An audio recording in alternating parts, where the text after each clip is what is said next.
যে সমস্ত ছেলেমেয়েরা লিখতে চায় না বা তার লেখার ব্যাপারে অনেক অলসতা আছে, তারা কিছুতেই পড়তে পারবে না।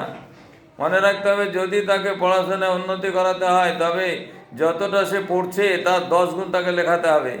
যদি কোনো ছাত্র 100 পাতা লিখতে ক্ষমতা রাখে তবে সে একদিন 100% মার্কসও তুলতে পারবে।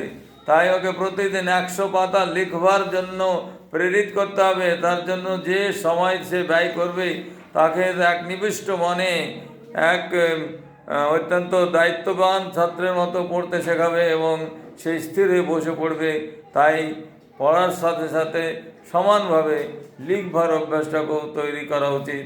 এটা সব বাবা মাকেই করা প্রয়োজন। যদি এটা করতে পারে তাদের ভবিষ্যৎ সুরক্ষিত থাকবে এবং সেই ছেলে মেয়ে নিশ্চয় একদিন বড় হবে, তার জন্য গর্ব করবার সুযোগ পাওয়াটা যাবে। তাই এই গর্ব করাটা চেষ্টা করুন।